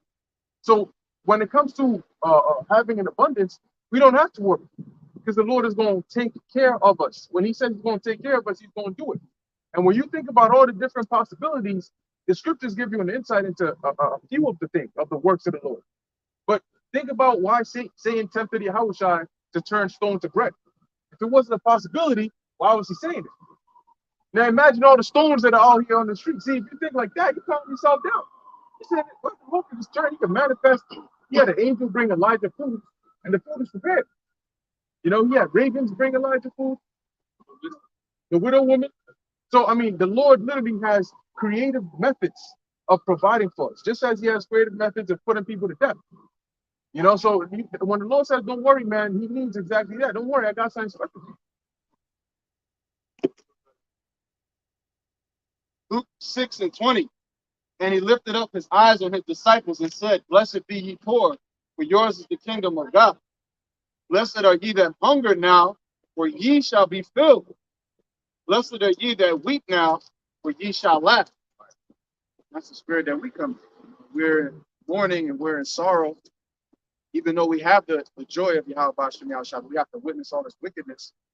We understand that ultimately we're going to be the ones to rejoice. He who laughs the hardest. Mm-hmm.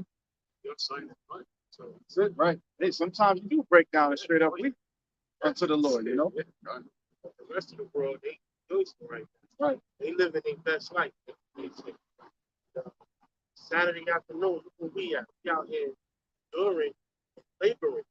You know what I mean? It's not even a compensation. It's more compensation. We get paid still now, which is in heaven, but it's still work. Right. And nobody put us to this task for the spirit. Glad we accept task at him.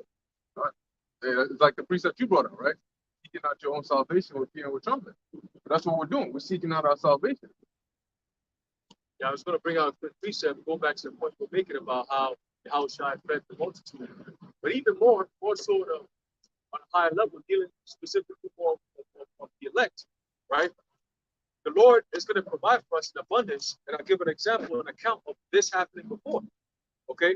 There's the book of John, chapter 21, starting off at 1. It says, after these things, Yahushua shewed himself again to the disciples at the Sea of Tiberias, which is basically another name of saying the Sea of Galilee. It says, and on this wise shewed he himself. There were together Simon Peter and Thomas called Didymus, and Nathanael of Cana in Galilee, and the sons of Zebedee, the two other of his disciples. Simon Peter saith unto them, I go a fishing, or I go a fishing. They say unto him, we also go with thee. They went forth and entered into a ship immediately, and that night they caught nothing. Right? So that could possibly happen. Right? Where we go out there, hey, brothers, hey, we go hunting for a little bit. Let's go find some food out there. You know? And we might go in there, we might find nothing. Right? So let's keep going. It says, but when the morning was now come, Yahushua stood on the shore, but the disciples knew not that it was Yahushua. When it says, then Yahushua saith unto them, children, have ye any meat? He knew that we didn't have nothing, but he pushed it. Have ye any meat? And the Heavenly Father, you notice he does that a lot, where he knows the answer. He even have angels do that. He already knows the answer, but he will ask you. Right. See what I'm saying? It's just sometimes rhetorical, sometimes he just wants to show you something. You give me an answer and I'll show you something about that. Right. Because whatever your answer you're going to give, I'm going to go over that. Right? So the scripture says, they answered and said unto him, they answered him, no. And he said unto them, cast the net on the right side of the ship, and ye shall find. That was straight up. It's a commandment. Cast the net on the right side, and ye shall find. You see, a man of faith, you say, okay, I'm gonna do it. A man without faith would be like, yo, I was fishing all night, bro. What you now? You want to tell me to put you to the right now? I just did all that. I've done right, left, up. I've done all that. I ain't going to do that. I'm not doing that. Right? No faith. And it's morning, bro. I'm tired. I'm trying to go to sleep. Now's not the time for fishing. I've already fished all night and got nothing. Okay, right? So let's read. It says, so Yahweh gave them that commandment. It says, cast the net on the right side of the ship, and ye shall find. Mind you, they didn't recognize him, so they didn't know who he was. Exactly. Like, Right. who's this random guy coming up? Right. Telling me how to fish. I'm Right. a fisherman here. There you go. It says, they cast therefore, and now they were not able to draw it from the multitude of fishes. Now, there's another account, I believe it was the book of Matthew, where the same account happened, but it was said a little different. Where I think Peter asked Yahushua, he said, well, we have been doing this all night and we ain't got nothing. Right? So it says, therefore, But this is where John, right? this John, yeah. So keep in mind that you gotta deal with the realism here. Yeah. John was directly with him, Yep. right? So John could give a more accurate account. Like when you say something goes on, some event happens, and you read about it on CNN or RT News versus you hearing it from an eyewitness, and they might tell you, nah, bro, actually before the cops even got here, homeboy was wilding out on shorty. But the article ain't gonna say that. They'll just say altercation happened, man stabbed woman or That's it. something. Right. Yep. Exactly. So the intricate details comes from those who are there. Right. And you also got to extrapolate, right? Because to be a fisherman, people think of today, you casting some skinny ass Edomite pulling that shit. No, but they fish with a net. Yeah. That means you have to be strong. You have to be in shape. Very strong. Because number one, when that net was thick, and when it got wet, it got heavier. In addition to that, you had a swarm. I mean, when you throw a net and you catch, because you have some fish that move in packs. So when you catch all those fish and you're trying to pull them in, you can't be weak. You can't be frail. So that means that Peter and all of them, they have to be in good shape. And remember too, you're on water, so you have to also worry about the balance. Right. You pull here. This way. Yep. Oh, all of us. Come on, let's go. And they would All the rhythm. exactly. Right, Switch the dialects? Yeah, you know what I'm saying? Like the sailors. That's You it. know. So it says here, it says verse 6 continues, says, verse 7 says, therefore that disciple whom Yahushua loved was John, right? Saith unto Peter. He's so humble, man. He ain't never He never put messing his name on himself in there. there. It says, he saith unto Peter, it is the Lord.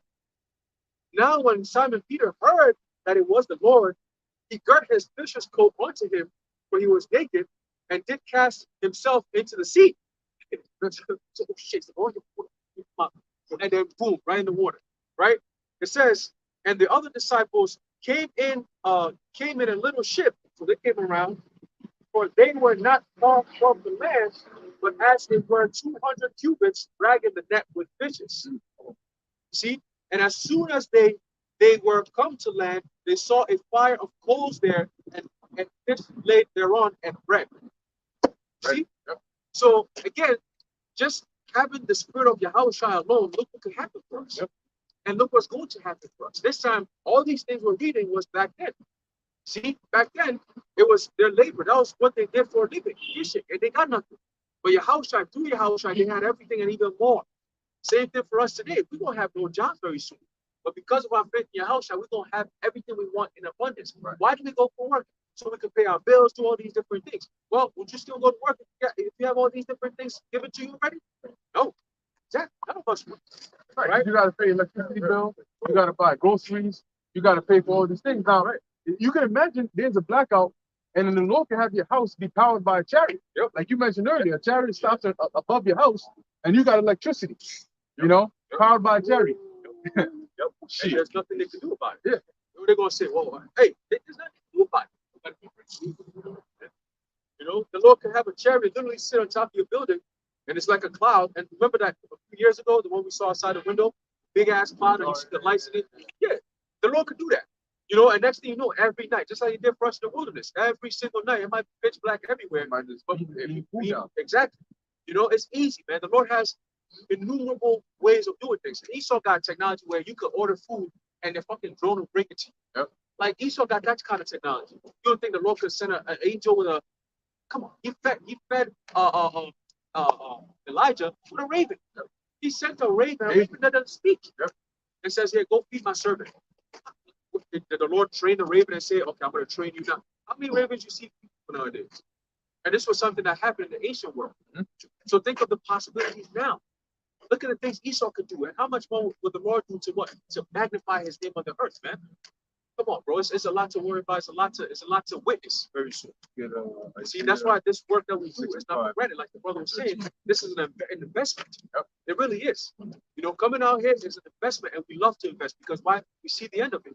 We see what's coming. We have the vision, right? We read all the things of the kingdom and all that. And the scriptures even tell us that all these things, we're going to look back in the kingdom and say, dear Lord, all this for that? So we did all that. What we did on earth is nothing compared to what you're giving us. See? But that's the mindset of a loyal servant. That you're here to serve. You're not really here for, oh, I work, so where's my pay at? No, I'm here to serve with my life. If you reward me, great, I'll take it. But my life really is to serve you, Lord, and that's it. That's it. You know, and of course, by doing that, you're gonna get great rewards and even more. You see, the Lord said we're gonna be joint heirs with your house. Wow. Hey, leave it at that, man. Jesus. God, you got it. Isaiah 65:13. oh my God. Therefore, thus saith the Lord Yahweh, Bahashem Yahweh Shai, behold, my servant shall eat, but ye shall be hungry. Behold, my servant shall drink, but ye shall be thirsty. Now hold on a second. If the Lord, the same God that said this, right? The same when you were in a famine, remember this. That the same God that said the famine that you're gonna be in is gonna come, is the same God that said that right there in Isaiah 65:13. So if you're in the famine, that's proof enough that Isaiah 65:13 is coming too, no?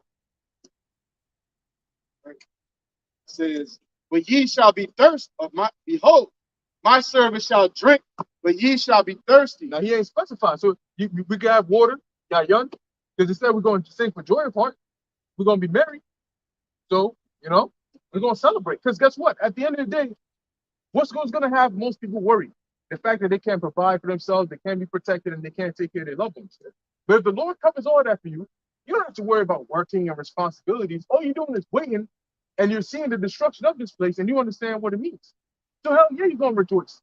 You're going to see them, that's where the train we used to take to work. That bum-ass place. Yeah, burn that shit down. You know? And knowing that you're going to be taken care of. So we're going to be rejoicing because we're going to know that our work paid off. And we're going to know that in the time most important, the Lord is actually with us. Got it, bro? Behold, my servant shall rejoice, he shall be ashamed. Keyword, my servants. So those that serve Yahweh Ba'Shem Yahweh Shai, you're not a servant if you don't serve the Lord. Okay, servants in name are not servants. They're just men pleasers. And the Lord is dealing with his actual servants. So you get paid for your services. And if you being a cheerleader, the Lord, that's not services that the Lord is looking for. What? Behold, my servant shall sing with joy of heart. Sing. Now, in the book of Job, it also talks about how at destruction and famine thou shalt last. So you got to really think about what condition are we going to be in. We're not going to just barely be making it by, because then we ain't going to be singing. You're going to need to be in a very, very good position to be singing for what? Joy of heart. All hell is breaking loose, and you're singing because you're happier than ever. But think about it, how many times do we actually sing out, right? Like, how many, like, you just so happy. Like, I was last time, brother, so happy that I was singing. Right. Yeah. You know, because you know it's short lived. But with the moment, the reason why we're getting so in such a good is because at this point, we're just waiting for your house to come back. We're getting all these good deals that we know the moment he comes back, we out of here. It's over. You're not going to be happy? Bro, that's all this work you've done. You're finally here. Now it's just a waiting game. And the Lord is just showing every single day, I want you to worry about it, how blessed satisfaction. Wow. Satisfaction. To know that everything you were doing is like what you were supposed to do. You did it right. You actually finally did something right before you for once in your life. The right way. You know? And you know, typically you see people singing, like if you got a kid, right? And they're all hungry, so you start making their favorite food. Right. That's when you start seeing it, right? How they singing and shit, yo. They take one bite, they start singing, humming and shit. Yeah, man, you don't sit your ass down. God, they must be doing that shit. You give some good food, you start doing like some type of shit. That's it. Like, nod his head and shit. Happy as hell. Good food. A little bit more on this. It says, but ye shall cry for sorrow of heart and shall howl for vexation of spirit. And that's like reminiscent of what the Lord said in Luke, which we just read. Right. You know, you shall laugh. Actually, right. Yep. And this is such a complete flip, right? Because right now we howl for vexation of spirit. Like we see all these things going on, like look, and we get vexed and we're sorrowful. And yet, you see them partying and laughing and giggling and all that. So the Lord's really gonna do it one day. See, because we see the evil when people don't see it. Right. We understand what we're living in.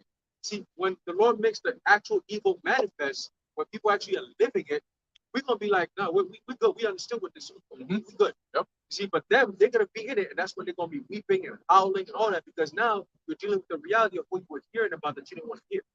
So you got people thinking, oh, about 5, 10, 20 years. Yo, man, shut up. Let's stop. You don't see what's going on. You think this world got another 5, 10, 15, 20 years left? Shit. Come on. Do you really want to live in a world where by 2030 they say you own nothing, you be happy? Yep. You know, others don't do it. But if they say you ain't gonna own nothing, that includes yourself. You ain't gonna own So yourself. that's exactly. No, they got oh shit. They said there's a new law that you could have a lawsuit if you discriminate against somebody that they take the jump shot. Why? Because now you're discriminating against your genetic makeup. Because apparently the jump shot changes your genes. Oh, so it's kind of like discriminating against like a transformer or Right. a sodomite. Right. But now you're saying, oh, you can't come in here because your genetic Different. disposed or something like that. Wow. You know what I'm saying? So that's a whole new thing that they come. I'm like, oh, we're gonna like this shit. Man, shit. Luke 6:25. Woe unto you that are full, for ye shall hunger. Mhm. Woe unto you that laugh now, for ye shall mourn and weep. But you're gonna lose everything. Woe unto you when all men shall speak well of you, for so did their fathers to the false prophets.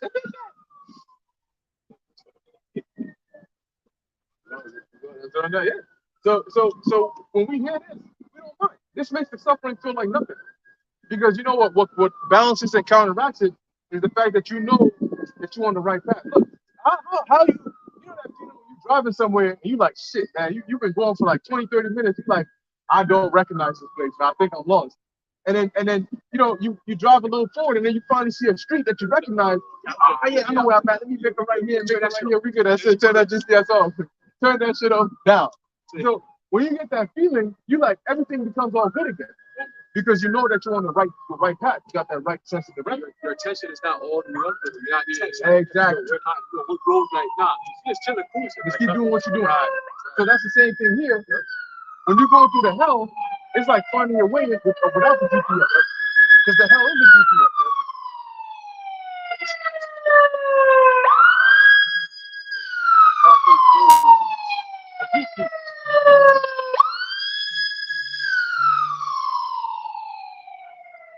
And the thing that don't stop coming, man, shit.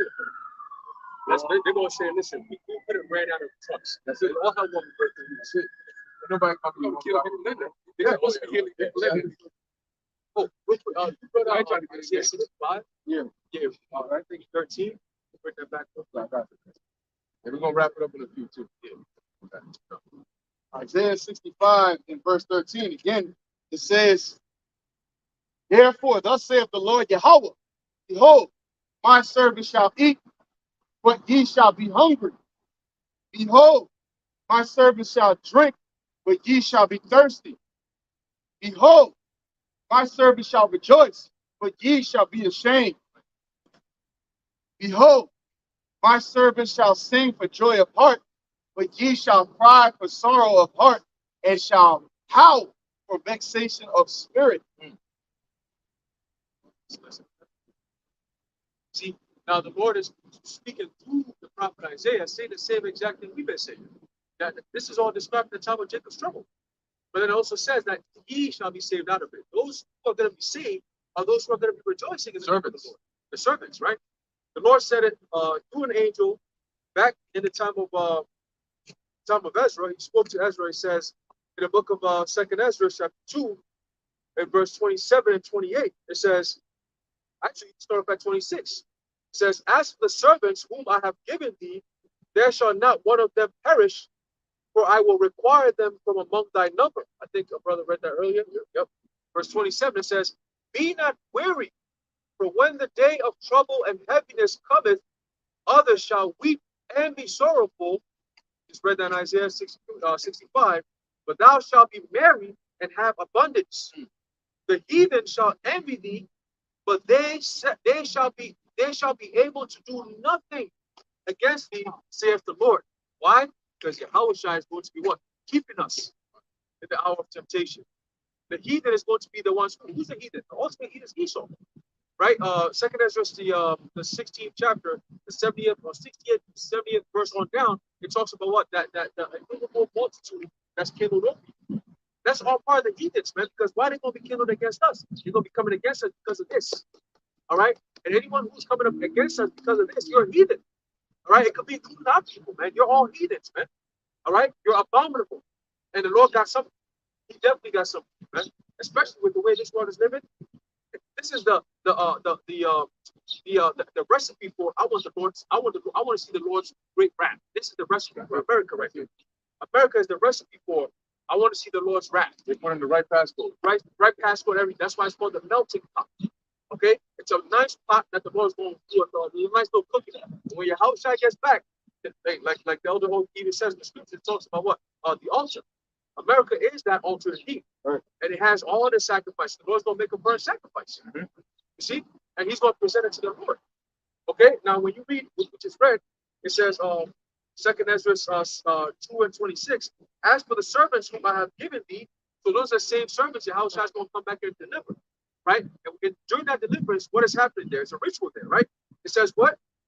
There shall not one of them perish, meaning perish from that destruction that's going to come, for I will require them from among thy number. The Lord requires a tenth, okay, of your harvest. So the harvest, Revelation 14, it talks about put in the sickle for the harvest is ripe. Yep. So that harvest is now. So when Yahushua is doing that sacrifice, there's an elect group, the 10%, the tithing that he has to present to the Heavenly Father. Okay, and that's going to be the elect when he sends us up to the Heavenly Father. Lord willing, we are of that number. Right. You see, but everything is already coordinated. So if you're part of that coordination, you're not part of this. That's why even the parable Yahushua said there's going to be some who are going to be coming in saying that, oh Lord, we have prophesied in your name, we've cast out demons and all these different things, you know. And he's going to look at him and be like, yo, angels, stop grabbing this nigga again from the body. He's not a proper apparel. Like the dude from the Boondocks. The guy came with the poop.